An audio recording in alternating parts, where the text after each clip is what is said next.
Hello, humans, and welcome to another episode of Gen X Gamer Biplanes, the aftermath. Look at this. You can barely see it. You can barely see it, right? Just like your investments, you can barely see it. Well, guys, let's talk about biplanes. And one of the reasons I talk about this stuff is because I want to make you aware of how these, business propositions and investments work and what have you. Especially in the way that we've seen happen with the INTELLIVISION AMICO, what was the INTELLIVISION AMICO, and it's not unique. It's not unique to any of these projects, right? There's people in the backgrounds always pulling the strings. They're the ones who really determine what's going to go on. In this case, you have a board of directors who are all millionaires that if they wanted to, this is the thing that any of the supporters, right? This is how clueless you are if you support this, and you never mean to insult people, right? You hope to enrich them with knowledge, but at some point, the reason, the word like idiot and fool exist is because some people, regardless of how much evidence you show them, they'll still jump in with both feet. Any of these people could fund these projects if they wanted to, get a loan on their multi-million-dollar homes that they owned, right? A couple of the $300 million investors that they have, they could, finance all these projects if they wanted to, right? They could even write it off. They're not even willing to do that. The thing is so bad, they're not even willing to do it for tax purposes, right? And it's all incoming, right? Just sucking up resources, never outgoing, right? Now, when it comes to the AMICO games, to have a game like biplanes in development for 4+ years, and everything that you heard about the games, everything that you've seen with this company, and as far as raising funds, selling their assets, and what have you, in order to produce these games, everything that has been said before, there's no reality to what happens now. Because in reality, what happens with a lot of these projects is they'll raise the money, they'll extract every single piece of value, they'll say they want to do one thing, right? And 90% of the resources goes to whoever started the project, or whoever owns it, and then they'll hire an employee to put their face out there for an amount that they're willing to do.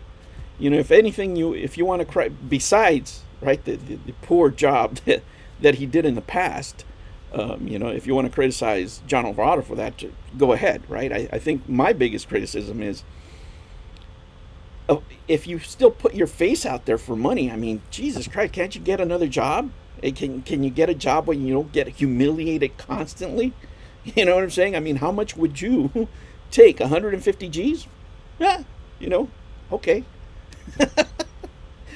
I'll be the front so Gen X Gamer can talk about me and the stupid statements that I make.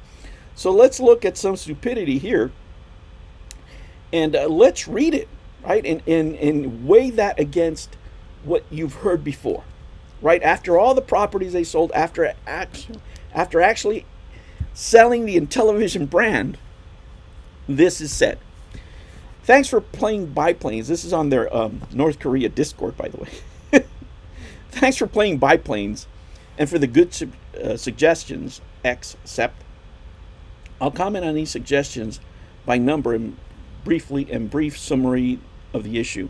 But first, a little background on the development of the game to help understand the decisions that were made. I have an ESL education, so English is my second language, so bear with me. We had a low budget to port the game from the original AMICO console to AMICO console version to Switch. A low budget? Why? Why did you have a low budget? These people have more than enough money to make 10 of these games. They allocated that budget to him to do this, and what is he going to do? He's got to do it with whatever resources he give him. But if these guys take the money, what is he supposed to do? Right? And he's got to show his face for this poor product, a piss poor version of a biplanes game. It sucks. It's not worth the $15 that they're asking. If it was a 99-cent game, guys, if it was a free play game, but it's just trash. The original developer handled the port plus a laundry list of improvements that we still had from when it was being developed for the AMICO. So even in the AMICO, it wasn't finished. What did they tell you over and over again? The games are done.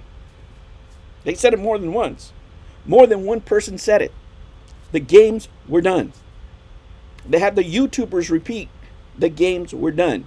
Right here, the games aren't done. So who's lying?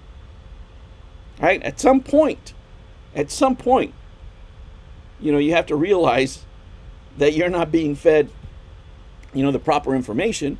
Right? It doesn't take a genius or a business degree to figure this out. Right? If they told you that it was done and it's not done, and now they're saying they're not done, they weren't done. They weren't ever done. The developer was great and went above and beyond the budget to implement the most important fixes, improvements, but the bulk of the work was in the porting for Switch.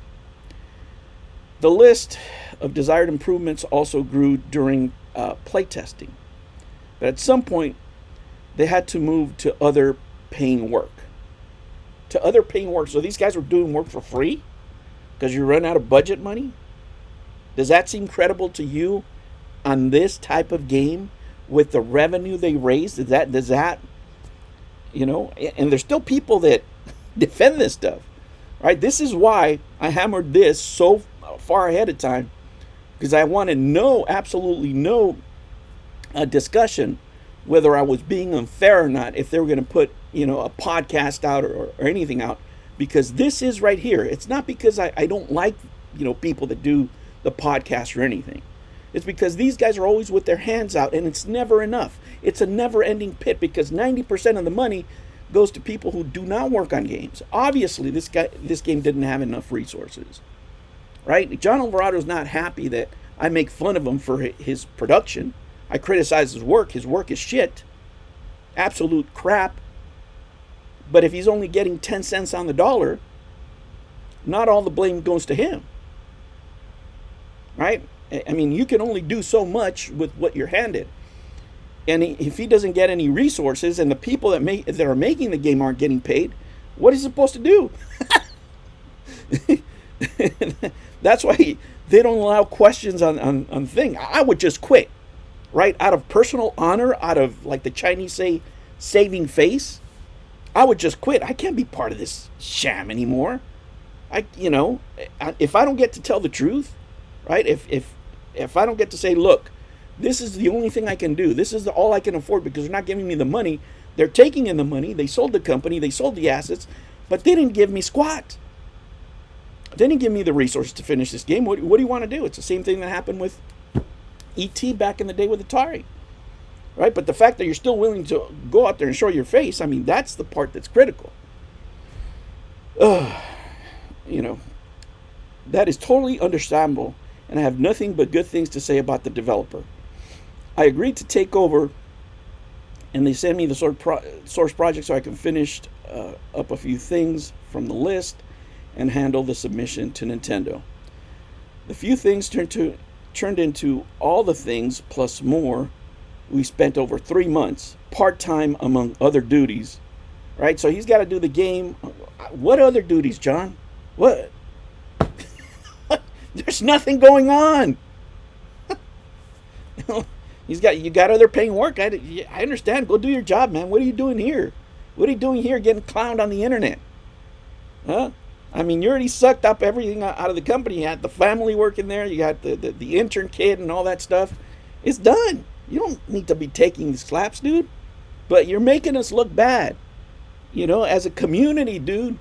Bato, please step down from this. I don't want to keep on smacking the crap out of you because you're representing this junk. 3 months. Part-time among other duties. Enhancing the game. And getting it ready to pass Nintendo lot check.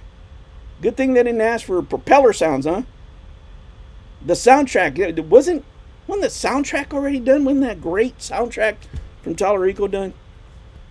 He's probably playing backgammon. The pressure to ship increased each month.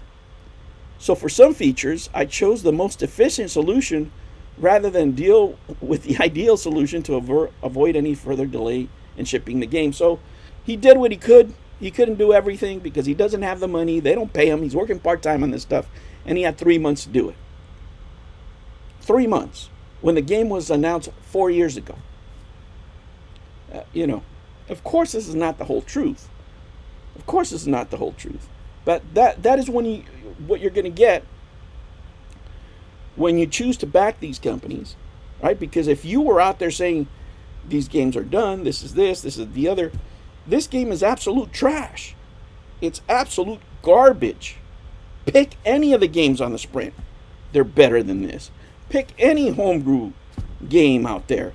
It's worth more than 99 cents. Biplane, it's worth 99 cents at most. If not, it should be free. All right, humans, you guys let me know what you think. Don't fall into these scams, guys. Let them do the work. If the games are good, buy them. If they're not, don't. Catch you on the next one. Take care.